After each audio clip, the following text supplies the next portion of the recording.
Hello. Let me check in with the first chapter of Anthony Trollope by Victoria Glendinning, an autobiography of Anthony Trollope, 1992, I believe. Winner of the Whitbread Prize for nonfiction biography, I believe.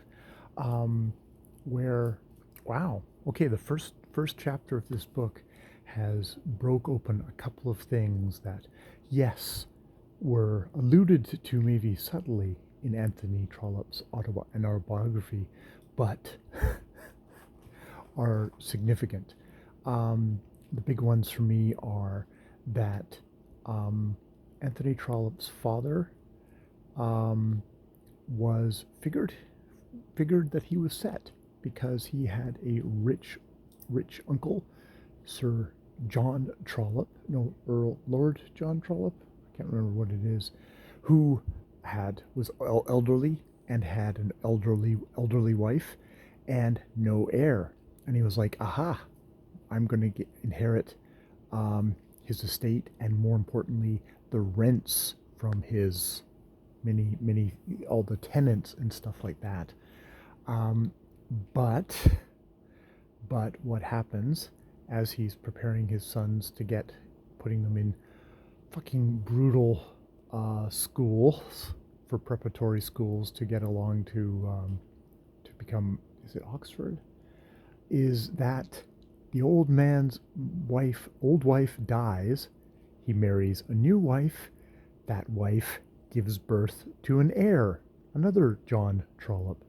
None of his other children survived. He did have, Victorian mortality, had a bunch of other kids, but none of them survived. But the heir did survive. And Trollope's father, Charles, was shit out of luck.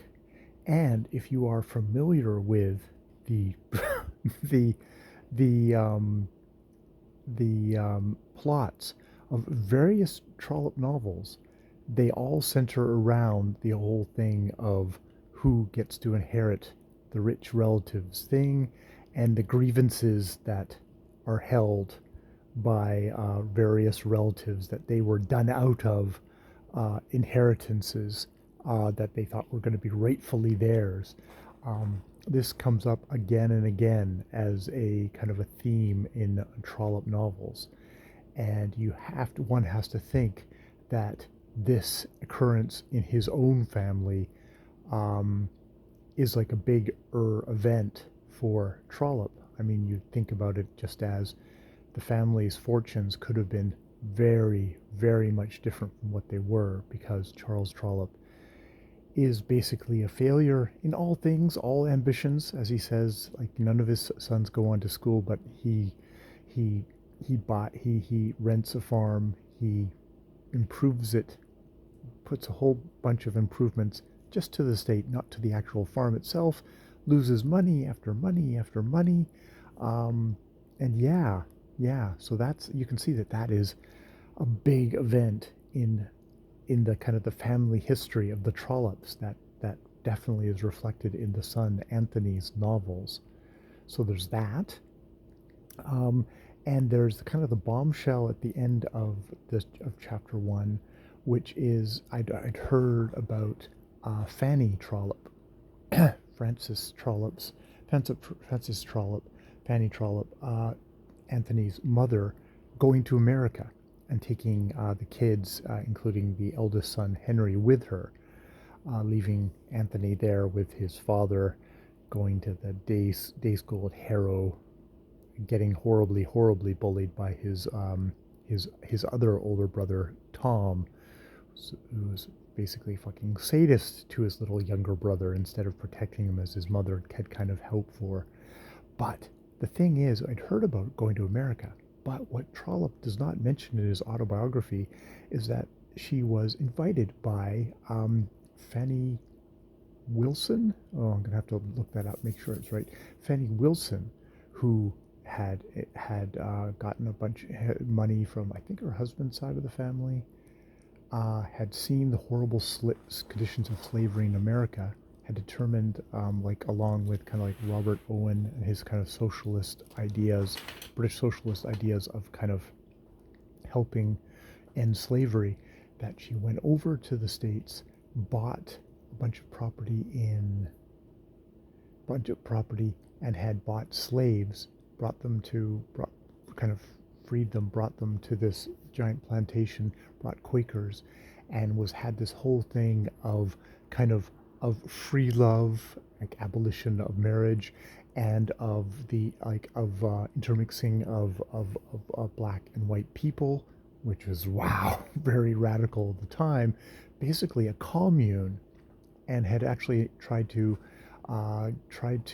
interest Mary Shelley as one to come over to this commune. Mary Shelley declined, but at 47, with 6 kids, Fanny Trollope says, "Yeah, yeah, I'm going to go over. I'm going over here," even though apparently not interested in free love, not interested in anti-slavery stuff. Nothing that interested her. She was very she was somebody who was attracted to revolutionaries and things like that, but she was not somebody who was actually interested. She was interested in the romance of it versus the politics of it, at least according to Victoria Glendinning, and perhaps to Anthony himself, I think, was also of that opinion. So yeah, Mom wasn't just going to America. Mom was going to a commune at 47. Had decided to do that. A leap. This is a whole section that's called "Leap in the Dark," and indeed we end this chapter with her taking a leap in the dark. Kind of the impulsive, kind of emotional move, quite possibly motivated by probably maybe perhaps a deterioration of her marriage to Charles Trollope, a guy that maybe they'd started out good, but by this point he's pretty much a miserable failure. And so she's jumping. Wow.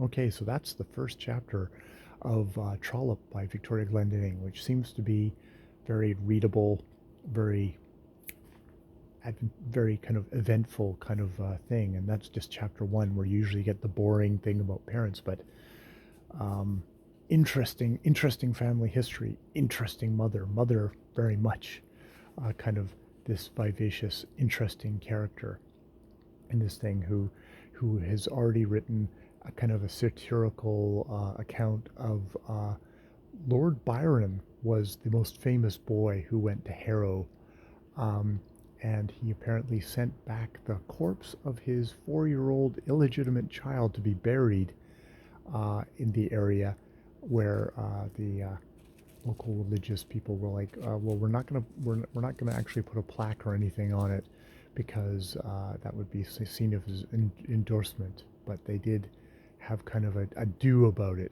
and um, Fanny Trollope wrote something satirical in the lines kind of takeoff of one of Byron's poems about the thing, kind of exposing kind of the hypocrisy of wanting to kind of glom on to their most famous son, while at the same time, um, condemning his sinful things, but also wanting to kind of glom on to his kind of celebrity and coolness.